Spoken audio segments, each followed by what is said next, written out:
عليم من الشيطان الرجيم. بسم الله الرحمن الرحيم. ووصينا الإنسان بوالديه حملته أمه وهنا على وهن وفصاله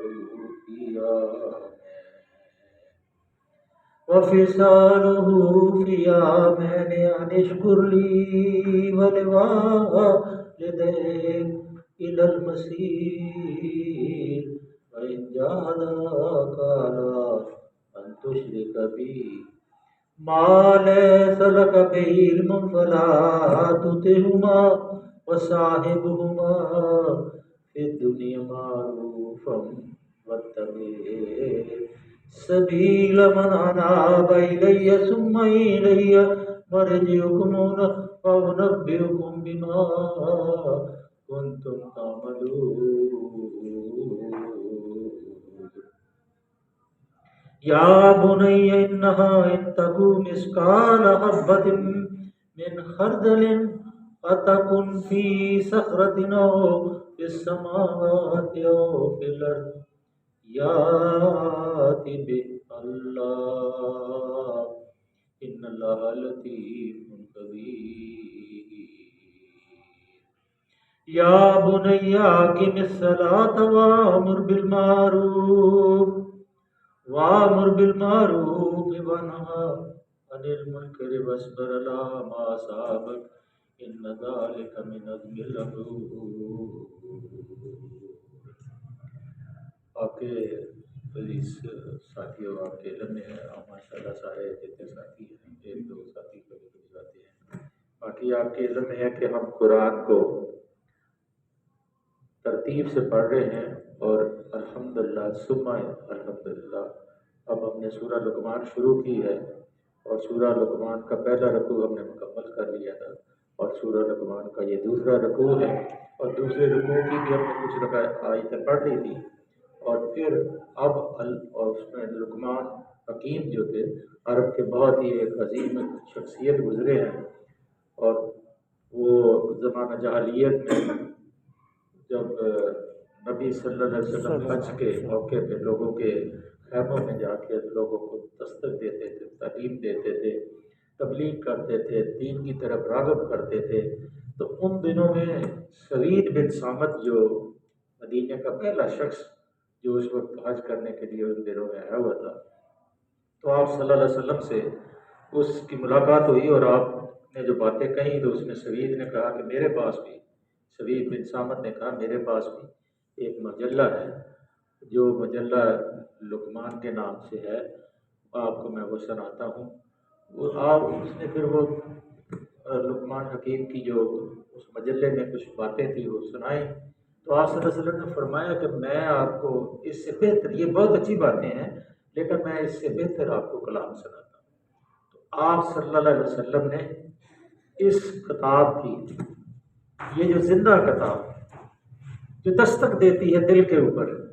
کانوں کو چھیڑتی ہے، تاریں ہلاتی ہے، دماغ کے اندر حلاوت کرتی ہے، آپ صلی اللہ علیہ وسلم نے اس کو چند آیتیں قرآن حکیم کی سنائی اور وہ پکار اٹھا کہ یہ واقعی یہ وہ صحیفہ ہے جو صحیفہ لقمان سے بہت زیادہ افضل ہے. لقمان حکیم بہت اچھا آدمی تھا، کئی لوگ کہتے ہیں وہ پیغمبر تھا، کئی لوگ کہتے ہیں نیک آدمی تھا، بہرحال جو بھی تھا اللہ نے اس کی کوئی تشریح نہیں کی. اگر اس کا تشریح کی ہوتی تو لقمان کو پیغمبر کہا تھا تو ٹھیک تھا، لیکن وہ تشریح نہیں کی اس لیے گم نامی ہے، لیکن ہے وہ ولی ٹائپ آدمی تھا. تو وہ ان کے جو مدینے میں جو ان کے قبیلے کے لوگ تھے، جب سوید واپس گیا تو جنگ باس سے بہت مشہور جنگ ہے وہ چھڑ گئی اور اس کے اندر وہ مارا گیا. اکثر لوگوں کا وہ خیال ہے کہ اس نے جب نبی صلی اللہ علیہ وسلم سے یہ قرآن حکیم کو سنا تھا تو وہ مسلمان ہو گیا اور اس کے بعد یہ ساری جو آیتیں ہیں وہ لقمان حکیم کی جو باتیں ہیں جو اس نے اپنے بیٹے سے کی. پہلی سب سے بات تھی کہ میرے بیٹے شرک نہ کر، شرک جو ہے وہ ظلم و عظیم ہے. آج ومن کفر فإن اللہ غنی حمید، اور اس کے ساتھ ہی اس نے کہا تھا جو کفر کرے تو حقیقت میں اللہ جو ہے وہ بے نیاز ہے، جو شرک کرے گا، میری بات اللہ کی نہیں مانے گا، اللہ کے ساتھ لوگوں کو ملائے گا، تو اللہ تو آپ محمود ہے، اس کو کسی کی تعریف کی ضرورت نہیں ہے کہ اس کی کوئی تعریف کرے، اس کی کوئی توصیف کرے، بلکہ یہ حقیقت ہے، اور یہ جو واقعی حقیقت ہوتی ہے اس کو کوئی تبدیل نہیں کر سکتا۔ اب کہیں جی رازق اللہ کی ذات ہے، چاہے آپ مانیں یا نہ مانیں، اللہ کی ذات قریب قسمتیں بنانے والے بگاڑنے والے ہیں، مانیں یا نہ مانیں، لیکن یہ حقیقت واقعہ ہے، اس کو کوئی جھٹلانے والا نہیں۔ اللہ خلاق ہے، تخلیق کرنے والا ہے، اصل الخالقین ہے۔ اگر کوئی انسان نہیں مانتے تو وہ نہ مانے، لیکن اللہ کی اس خلاقی کے اندر کوئی فرق نہیں پڑتا۔ آج اللہ نے فرمایا وَإِذْ قَالَ لُقْمَانُ، اب پھر اس نے اپنے بیٹے سے کہا، یہ اللہ نے اپنی طرف سے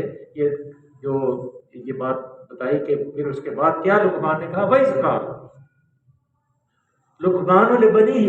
وَهُوَ يَعِظُهُ يَا بُنَيَّ لَا تُشْرِكْ بِاللَّهِ إِنَّ الشِّرْكَ لَظُلْمٌ عَظِيمٌ۔ اب آگے اللہ نے اسے فرمایا وَوَصَّيْنَا الْإِنسَانَ، اور یہ اللہ نے ایڈیشن کیا، اور حقیقت کیا ہے کہ ہم نے انسان کو اپنے والدین کا حق پہنچانے والا بنایا۔ وَوَصَّيْنَا الْإِنسَانَ بِوَالِدَيْهِ حَمَلَتْهُ أُمُّهُ وَهْنًا عَلَىٰ وَهْنٍ وَفِصَالُهُ فِي عَامَيْنِ أَنِ اشْكُرْ لِي وَلِوَالِدَيْكَ۔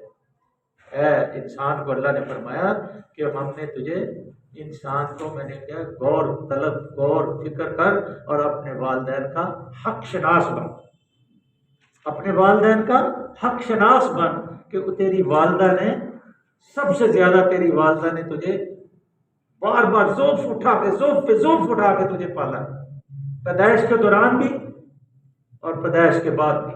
خود اب ہم سب جانتے ہیں، ہمارے بچپنے ہمارے سامنے ہیں، اور ہماری مائیں ہمارے ساتھ کیا کرتی رہی ہمارے ساتھ، اور ہمارے والدین کتنی مشقت سے اپنی زندگی کشید کر کے اپنے خون پسینے کی تمام کمائی جو ہے انسان اپنی اولاد کے اوپر نچھاور کر دیتا ہے۔ حالانکہ اس کے باوجود قیمتی جائیدادیں جو اس نے اپنی محنت کی کوشش سے، محنت سے بنائی ہوتی ہیں، وہ بھی اپنی والدہ، اپنی اولاد کے اوپر نچھاور کر دیتا ہے، اور آپ روکھی سوکھی روٹی کھا کے گزارا کر لیتا ہے، اور یہ کوشش کرتا ہے کہ میری اولاد جو ہے اس کو کوئی تکلیف نہ پہنچے۔ اس لیے اولاد کے اوپر بھی اللہ نے یہ فرض کیا ہے کہ اگر کلاہما، اکیلا یا دونوں مل جائے تجھے زندگی میں تو اف نہ کہنا، ذل ہما جھک کے رہنا، اور یہی کہتے جانا ہر وقت کہ جس طرح انہوں نے ہمارے بچپن کے اندر سورہ مومنون میں اللہ نے فرمایا کہ جس طرح بچپن ہے انہوں نے ہمارے اوپر اللہ مہربانی کی ہے، تو بھی ان کے اوپر مہربان، ان کو معاف فرما دے۔ والدین کا حق انسان، بلکہ اس کے اندر آتا ہے کہ اللہ کے نبی صلی اللہ علیہ وسلم کے ایک صحابی تھے، وہ اپنی ماں کو کندھوں کے اوپر طواف کروا رہے تھے، کندھوں کے اوپر اٹھا کے حج کروایا، طواف کروایا، صفا مروہ کروائی۔ آپ اندازہ لگائیں کہ کتنی مشقت کا کام ہے۔ تو آ کے اللہ کے رسول صلی اللہ علیہ وسلم سے عرض کی کہ یا رسول اللہ صلی اللہ علیہ وسلم، میں نے اپنی ماں کو ایسے کیا، کیا میں نے اس کا حق ادا کر دیا؟ آپ نے فرمایا ایک سانس کا حق تو نے ادا نہیں۔ اس لیے میرے عزیزو، والدین چاہے کافر ہی ہوں،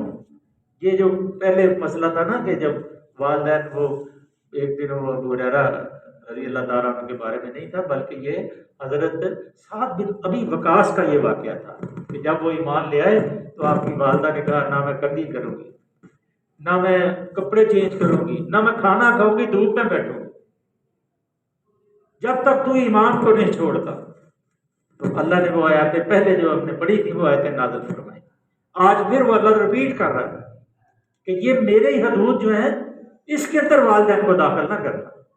باقی سب خیریت ہے، لیکن جب وہ شرک کے اوپر تجھے مادہ کرے تو اس کے لیے انکار کر دینا کہ یہ اللہ کی حد ہے، اس کے آگے نہیں میں بڑھ سکتا، لیکن وہ بھی جھک کے رہنا، عاجزی اور انکساری سے کہنا۔ اب اللہ اپنی ماں کے حق کے بارے میں کہے کہ فی عاملین ان اشکر لی ولوالدیک الی المصیر، اپنے والدین کا شکر گزار بن کے رہے، اور ایک دن تجھے میرے پاس واپس لوٹ گیا۔ اس لیے اس کی فکر کر لے، اگر تو نے اس حکم کو نہیں مانے گا تو تو نے آنا میرے پاس ہے، اس لیے پھر وہ سزا اور جزا کا دن جو ہے وہ تیرے لیے سارا سامنے ہوگا۔ وَإِن جَاهَدَاكَ عَلَىٰ أَن تُشْرِكَ بِي مَا لَيْسَ لَكَ بِهِ عِلْمٌ فَلَا تُطِعْهُمَا وَصَاحِبْهُمَا فِي الدُّنْيَا مَعْرُوفًا۔ پھر اللہ فرماتے ہیں ہاں اگر وہ تجھ پر دباؤ ڈالے، جیسے پہلے ایسے ہی کہ میرے ساتھ تو کسی ایسے کو شریک کرے جسے تو جانتا ہی نہیں، تو پھر ان سے کیا معروف طریقے سے نیک سلوک کرتا رہے اور کوشش کر سمجھاتا رہے۔ جو ایمان کی قیمت کو جانتے تھے صحابہ، جو ایمان لے کے آئے تھے اللہ کے رسول صلی اللہ علیہ وسلم کے پیچھے، وہ نمازیں پڑھتے تھے، ان کو جنت اور دوزخ نظر آتی تھی کہ جنت کی کیفیت کیا ہے، احساسات اتنے بلند ہو گئے تھے،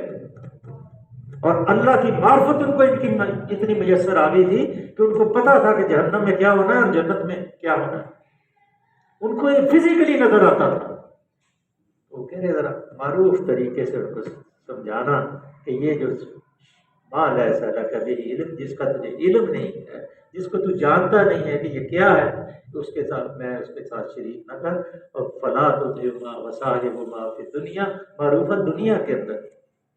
ماں سے بھی باپ سے بھی حسن سلوک کرتا ہے۔ یہ نہیں ہے کہ اگر وہ تجھے شرک سے روکتے ہیں تو ان کو مارنا پیٹنا شروع کر دے، یہ نہیں ہے کہ وہ ظلم و ستم ان کے ساتھ شروع کر دے، بلکہ جو والدین کا حق ہے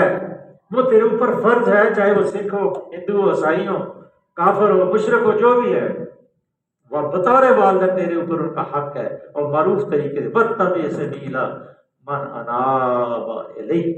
ثم الی مرجعکم فانبئکم بما کنتم تعملون۔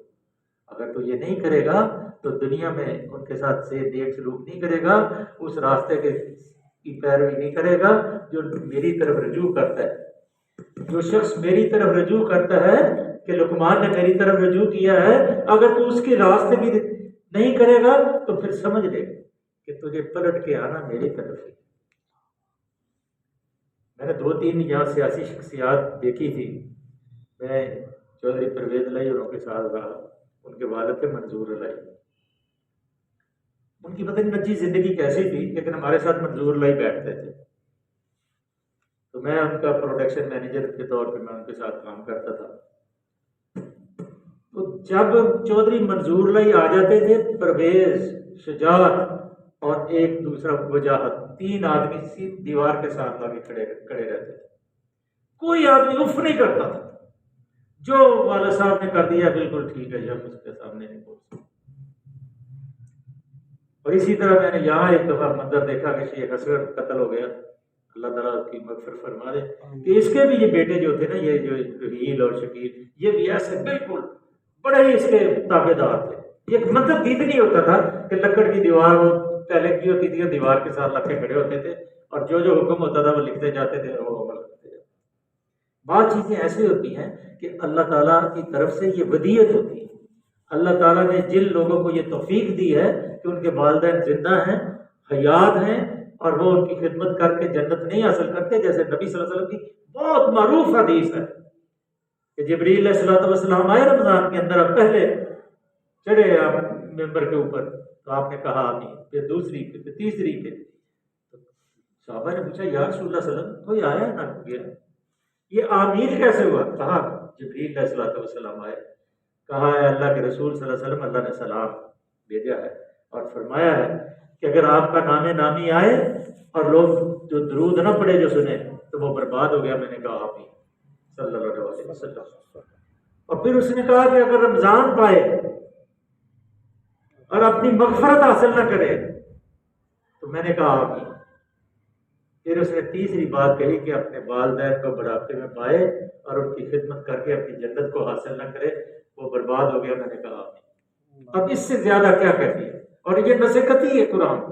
اللہ کا نازل کرتا ہے اور نبی صلی اللہ علیہ وسلم پہ آیا، اور لا ریب فیہ ہے،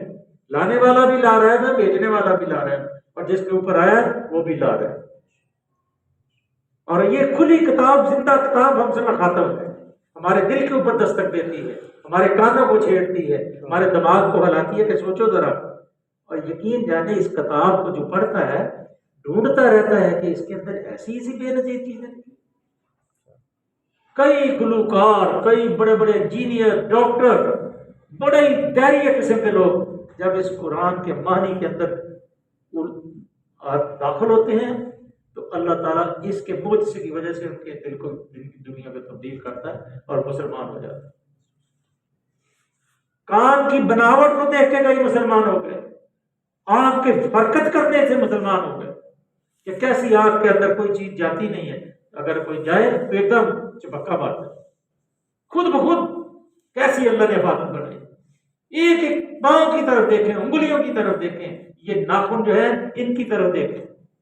اگر یہ زیادہ کٹ جائیں تو یہاں سے آپ کو درد شروع ہو جائے۔ یہ اللہ نے ہر چیز جو ہے، آپ اپنے بالوں کا حساب لگائیں کہ آپ آج حجامت کرواتے ہیں، آج کل آپ نہیں کرواتے زیادہ، کیوں کہ یہ بال کٹنے سے آپ کو سردی لگی۔ اللہ نے کیسا معجزہ رکھا ہے، ہر چیز اللہ تعالیٰ کی حکمت میں مبنی ہے۔ تو اللہ نے فرمایا کہ اگر وہ مل جائیں بڑھاپے میں، مان لا کا بے علم، ہاں وہ اگر تجھے شرک پہ مانے، اس کا تجھے علم نہیں ہے، پھر تو ان کی اطاعت نہ کر، وصاحبہما فی الدنیا معروفا، لیکن دنیا کے اندر ان کے ساتھ معروف طریقے سے پیش آ۔ واتبع سبیل من اناب الی، اچھا پھر تم کو اگر تو جس راستے کی طرف تجھے میں بلا رہا ہوں، جس نے میری طرف رجوع کیا ہے، ان لوگوں کی پیروی کر، اگر نہیں کرے گا تو یہ یاد رکھ کہ پلٹ کے آنا تو نے میرے پاس ہی ہے۔ واتبع سبیل من اناب الی ثم الی مرجعکم فانبئکم بما کنتم تعملون، پھر میں تمہیں بتا دوں گا کہ تم کیا کر کے آئے ہو۔ شیخ صاحب کیا کر کے آئے ہو؟ ماں کے سامنے اکڑتے تھے، باپ کے سامنے تانے دیتے تھے، باپ اور سامنے بیٹھا ہے، بتا آپ تیرا کیا علاج ہے؟ کوئی علاج نہیں ہوا، کوئی معافی نہیں ہوا۔ یقین جانے بعض لوگوں کو میں نے دیکھا ہے کہ رات کو اپنے ماں باپ کو دباتے ہیں، اور جب وہ دباتے ہیں تو ماں دعائیں دیتی، یا اللہ میرے بیٹے کو عرش کے پاگ لا دے، پنجابی دے ان کو دعا دینی کہ عرش کے پاگ لگا دے، یا اللہ انہوں نہ دے کہ بس انہوں کسی چیز کا محتاج نہ کر۔ اور اللہ اپنی ماں کی اتنی دعا قریب سنتا ہے کہ کئی بیماریاں اللہ ان کی دعاؤں سے دور کر دیتا ہے۔ اس لیے میرے عزیزو، جن کے زندہ ہیں وہ غنیمت ہیں، جن کے فوت ہو گئے ہیں رب اغفر وارحم وانت خیر الراحمین، ان کے لیے دعائیں مانگتے رہے، اور جیسے بس رب ارحمہما کما ربیانی صغیرا، اللہ نے خود فرمایا قل رب ارحمہما کما ربیانی صغیرا، کیا ہے کہ جس طرح میرے اوپر بچپن میں انہوں نے رحم فرمایا تو اللہ تو بھی ان کے اوپر مہربان۔ ہم کدھر جا رہے ہیں؟ یا بنی انہا ان تکو مثقال حبۃ من خردل فتکن فی صخرۃ او فی السماوات او فی الارض یأتی بہ اللہ ان اللہ لطیف خبیر۔ اور لقمان نے کہا کیا میرے بیٹے، یہ اللہ کے علم میں ہے، اللہ کے کوئی چیز علم سے باہر نہیں ہے، من خردل فتکن فی صخرۃ، کوئی چیز رائی کے دانے برابر بھی ہے، وہ اللہ کے حیاتے سے باہر نہیں، علم کے حیاتے سے باہر۔ تو سمجھتا ہے پتھر بڑا سخت ہے، اس کے اندر رائی کتنی برابر ہوتی ہے، ایک اللہ نے مثال دی ہے، اللہ کے علم میں ہے کہ یہ رائی اس کے اندر موجود ہے۔ سمندروں کی تہہ کے اندر، مچھلیوں کے پیٹ کے اندر، اندھیروں کے اندر جو کچھ ہوتا ہے وہ بھی اللہ جانتا ہے۔ کوئی پتا زمین پہ نہیں گرتا پیچھے آپ نے پڑھا جو اللہ کے علم نہ ہے، کوئی حاملہ حمل نہیں ہوتا جو اللہ کے علم میں نہ ہو، کیا اس کے اندر بڑھتا ہے، کیا کام ہوتا ہے، کیسے پورا ہونا ہے، کیسے پہلے پیدا ہونا ہے، کیسے نہیں ہونا، لڑکا ہونا ہے، لڑکی ہونا، سب اللہ کے علم، کوئی اس کے علم سے باہر نہیں ہے۔ کوئی دانے کے برابر، رائی کے دانے کے برابر بھی کسی چٹان میں، آسمانوں میں، زمین میں کہیں چھپی ہوئی جو چیز ہے وہ اللہ اسے نکال لائے، ذرا خیانت بھی کی ہوگی تب بھی کرے۔ یہ آیت مکمل ہے، چھوٹی سی آیت، یا بنی اقیم الصلاۃ، اور آگے اللہ نے اپنی تعریف فرمائی، ان اللہ لطیف خبیر، بے شک اللہ بڑا، الا یعلم من خلق وهو اللطیف الخبیر، کیا اللہ اپنی مخلوق کو نہ جانے گا، بڑا باریک بھی باخبر، ان اللہ لطیف خبیر، بے شک اللہ باریک بھی باخبر ہے۔ آگے اللہ نے فرمایا کہ لقمان نے کہا اپنے بیٹے کو، یا بنی اقیم الصلاۃ، اب بڑا سخت کام کہ نماز قائم کر، اقیم الصلاۃ وامر بالمعروف، اور نیکی کا حکم کر، تبلیغ کا، لوگوں کو برائی سے روک، اور اس کے اوپر جو تکلیف آئے وتواصوا بالحق وتواصوا بالصبر، حق کی تبلیغ کر اور صبر بھی کر، پتھر پڑے صبر کر، کانٹے بچھے پتھر صبر کر، گالیاں پڑے صبر کر۔ لیکن ہمارے پاس تو ایک دم جوش ہوتا ہے نا، ہاں اس نے گالی دی میں 10 گالیاں دوں، جیسے وہ بڑا مشہور واقعہ ہے نا، ابو بکر صدیق رضی اللہ تعالیٰ عنہ کسی کے ساتھ جھگڑ رہے تھے، وہ گالیاں دے رہا تھا، اللہ کے نبی ساتھ ہنس رہے تھے اور آپ خاموش تھے، لیکن بے غصہ آیا، آپ نے پھر جواب دے دیا، اور اسی وقت اللہ کے رسول صلی اللہ علیہ وسلم چلے گئے۔ بعد میں آپ نے یہ کہا یا رسول اللہ صلی اللہ علیہ وسلم، وہ شخص گالیاں دے رہا تھا، آپ ہنس رہے تھے، جب میں نے جواب دیا تو آپ چلے گئے۔ کہا جب تک وہ گالیاں دے رہا تھا آپ خاموش تھے تو اللہ اس فرشتہ اس کو جواب دے گا، جیسے ہی آپ نے مداخلت کی فرشتہ چلے گیا اور شیطان حائل ہو گیا، اس لیے میں وہاں سے آ گیا۔ یہ اولو العزمی کی بات ہے۔ جب آپ بازار میں جائیں گے نا، کسی کو کہیں نا آؤ جی، وہ کہیں گے آ گئے مطلب بٹھے، کی کہتے ہیں مسیحے آ جاؤ، حالانکہ ان کے فائدے کی بات ہے، ہمارا کوئی فائدہ نہیں ہے، فائدہ ان کا ہے، لیکن ہمیں یہ ہونی چاہیے کہ یہ ہمارے بھائی ہیں، کلمہ گو ہیں، اللہ ان کو گناہ کی زندگی سے نکال کے نیکی کی طرف راغب کرنا ہمارے فرائض میں شامل ہے کہ ہم ان کو بلائیں، محبت سے سینے سے لگائیں، دھوئیں نہائیں پاک صاف کریں، ان کو مسلے پہ کھڑا کریں، آگے کھڑا کریں، سب سے آگے کھڑا کریں اور پیچھے آپ کھڑے ہوں اور اس سے محبت کریں، ایسا اظہار کریں کہ ہمارے اخلاق سے وہ متاثر ہو کے روزانہ مسجد میں آنا شروع ہو۔ یہ نہیں کہ پہلے دن ہی لو جی پہلے دن آ گیا تو پہلے دن ہی نیا کر بھی، اگر وہ آ گیا ہے تو پھر تو ہمیں چاہیے اس کو سینے سے لگائیں، اس کو بٹھائیں، بلکہ یہاں اگر انتظام ہو تو اس کو چائے بھی پلائیں، اس کو اور بھی کریں، بسم اللہ تو اللہ کے گھر میں آ گیا۔ یہ ہے بھائی سے محبت کرنے کا۔ اللہ سے دعا ہے کہ اللہ کی ذات کریم ہمیں اس قرآن کو سمجھا دے اور ہمیں عمل کرنے والا بنا دے، اور ہمارے دل کو اپنے خوف سے بھر دے، اپنے حبیب کی اطاعت میں عطا فرما دے۔ اللہم صلی وسلم علی عبدک و رسولک